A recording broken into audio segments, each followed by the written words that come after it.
কাছে যদি তুমি হাত পাতো সে দিতেও পারে, নাও দিতে পারে, আর কষ্ট করলে কষ্ট কোনোদিন বৃথা যায় না। চিল্লায় বলেন ঠিক কিনা? বিষ্ণু ঈসা ইসলামের অনুপ্রেরণায় এই সাহাবা অল্প কিছুদিনের ব্যবধানে স্বাবলম্বী হয়ে গেলেন। আসসালামু আলাইকুম। ইসলাম দরদি ভাই ও বোনেদের জানাই আমার আন্তরিক প্রীতি ও শুভেচ্ছা। যারা দেশ এবং দেশের বাইরে থেকে আমার এই ভিডিও দেখছেন তাদেরকে জানাই আমার অন্তরের অন্তরস্থল থেকে আন্তরিক প্রীতি ও শুভেচ্ছা ও আসসালামু আলাইকুম। তো আজকে যে হুজুরকে নিয়ে এসেছি সে হুজুর হচ্ছে মিজানুর রহমান আজহারি। মিজানুর রহমান আজহারি হুজুর যে সুন্দর বয়ান করেছেন, সেই সুন্দর বয়ানটি আমরা শুনবো এবং আমল করার চেষ্টা করব ইনশাআল্লাহ।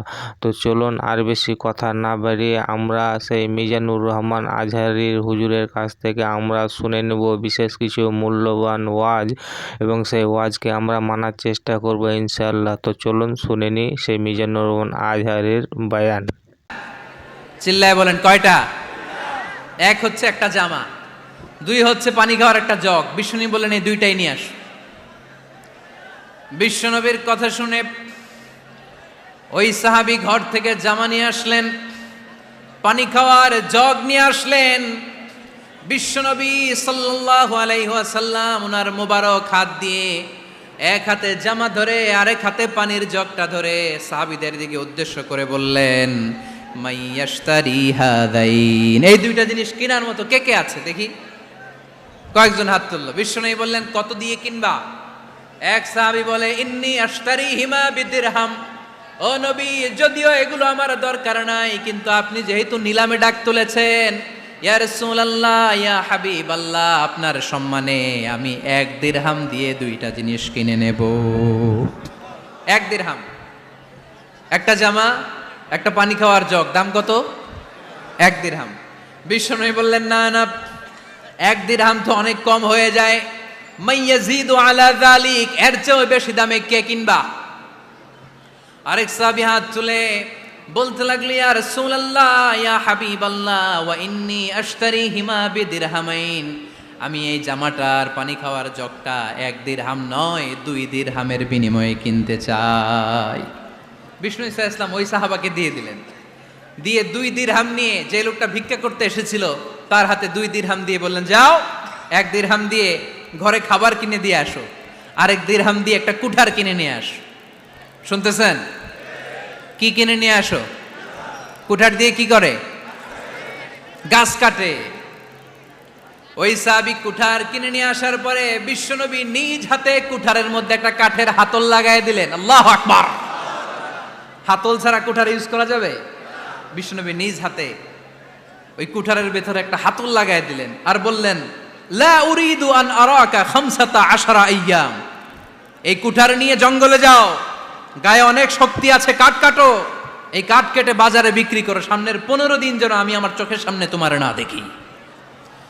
বিশ্বনবীর পরামর্শ অনুযায়ী কুঠার নিয়ে ওই সাহাবী জঙ্গলে চলে গেলেন। কাঠ কেটে বাজারে বিক্রি করতে করতে 15 দিন পরে 10 দিরহাম নিয়ে বিশ্বনবীর দরবারে হাজির হয়ে গেলেন। 10 দিরহাম নিয়ে বিশ্বনবীর কাছে হাজির হয়ে গেলেন। সাহাবী এসে বলল, ইয়া রাসূলুল্লাহ এখন আর আমার ভিক্ষা করা লাগে না, আমার গায়ে অনেক শক্তি আল্লাহ দিয়েছে, আই এম ভেরি এনার্জেটিক, আপনার দেয়া বরকতের কুঠার দিয়ে আমি কাঠ কেটে কেটে স্বাবলম্বী হতে শুরু করেছি। সুবহানাল্লাহ পড়েন। আমি এখন 10 দিরহামের মালিক। বিশ্বনবী বললেন, লা আইয়াহতাতিবা আহাদুকুম হুজমাতান আলা যাহরিহি খায়রুম মিন আইয়াসআলা শাইআন ফায়ু'তিয়াহু আও ইয়ামনাহু, যাদের গায়ে শক্তি আছে তারা ভিক্ষা না করে কাঠ কেটে পিঠে সেই বোঝা নিয়ে বাজারে বিক্রি করা অনেক ভালো, কারণ কারো কাছে যদি তুমি হাত পাতো সে দিতেও পারে, নাও দিতে পারে, আর কষ্ট করলে কষ্ট কোনোদিন বৃথা যায় না। চিল্লায় বলেন ঠিক কিনা? বিষ্ণু ঈসা ইসলামের অনুপ্রেরণায় এই সাহাবা অল্প কিছুদিনের ব্যবধানে স্বাবলম্বী হয়ে গেলেন। What is the moral of the story? বিশ্বনবীর এই প্রফেটিক স্টোরি থেকে আমাদের কি শিক্ষা? লেসন নাম্বার 1, বিশ্বনবী চাইলেই ওই 2 দিরহাম দিয়ে বলতে পারতো, যাও খাবার দাবার কিনে ফ্যামিলিতে দিয়ে আসো। সে ওই 2 দিরহাম নিয়ে খাবার দাবার কিনে ফ্যামিলিকে খাইয়ে রাত্রে আবার ভিক্ষায় নামতো। কথা কন, রাত্রে কি করতো? ভিক্ষায় নামতো। বিষ্ণু ঈসা ইসলাম তাকে কাজ করে খাওয়ার জন্য উৎসাহ দিলেন। পাশাপাশি বিষ্ণু ঈসা ইসলাম পার্মানেন্ট সলিউশন দিলেন। এজন্য পার্মানেন্ট সলিউশনের ব্যবস্থা করতে হবে। অনেকে আমরা জাকাত দেই, জাকাতের শাড়ি দেই, জাকাতের লুঙ্গি দেই, আছে না নাই? লক্ষ্মীপুরে এরকম দেয় নাকি? কি দেয়?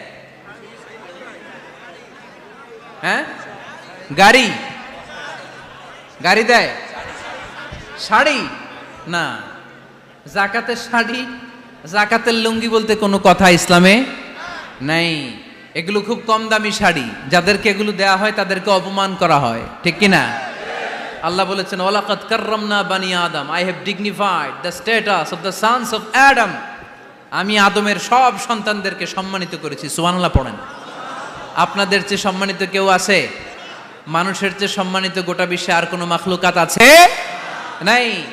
এজন্য জাকাতের শাড়ি দেয়া যাবে না, জাকাতের লুঙ্গি দেয়া যাবে না। জাকাতের শাড়ি আপনারা দেখছেন, এটারে একবার ধোয়ার পরে দ্বিতীয়বার পরা যায় না।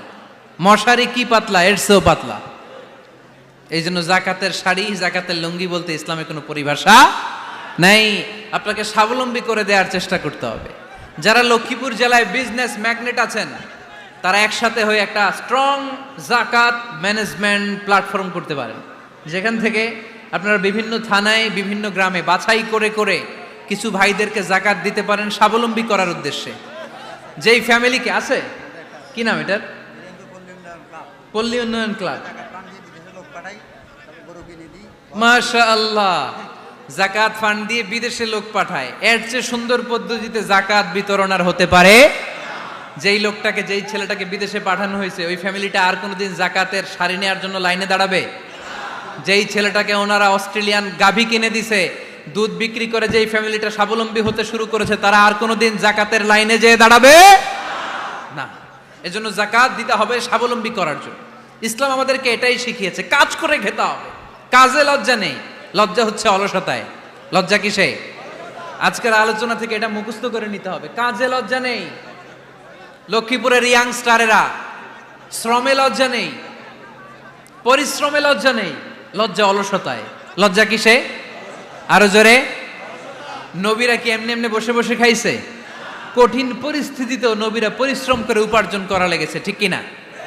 সাইয়েদনা মারিয়াম আলাইহিস সালাম, যার নামে আল্লাহ তাআলা কোরআনে একটা সূরা দিলেন, উনি পৃথিবীতে এমন একজন মহিয়সী নারী, যেই নারীর গর্ভে, যেই নারীর পেটের ভেতরে স্বামীর স্পর্শ ছাড়া সন্তান দিয়েছে কে? সাইয়েদনা ঈসা আলাইহিস সালাম পেটে আসলেন। মারিয়াম আলাইহিস সালাম লজ্জা পেলেন।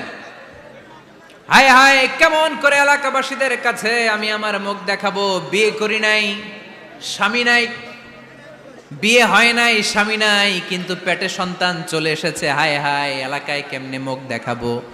লজ্জায় পড়ে মারিয়াম আলাইহিস সালাম এলাকা থেকে চলে গেলেন। কি অবাক করে কাণ্ড! বাচ্চা ভূমিষ্ঠ হওয়ার জন্য, বড় হওয়ার জন্য 6 মাস 7 মাস লাগে নাই, পেটে বাচ্চা আসার সাথে সাথে বাচ্চাটারে বড় করে দিয়েছে কে? হ্যাঁ বন্ধুরা, আজকের ভিডিও কিন্তু এই পর্যন্ত। এরপরে কিন্তু আবার আমরা নতুন কোনো একটা ভিডিও নিয়ে উপস্থিত হবো। তাই বন্ধুরা, আমার এই চ্যানেলটাকে যারা সাবস্ক্রাইব করবেন, তারা কিন্তু প্লিজ দয়া করে সাবস্ক্রাইব করে নিও।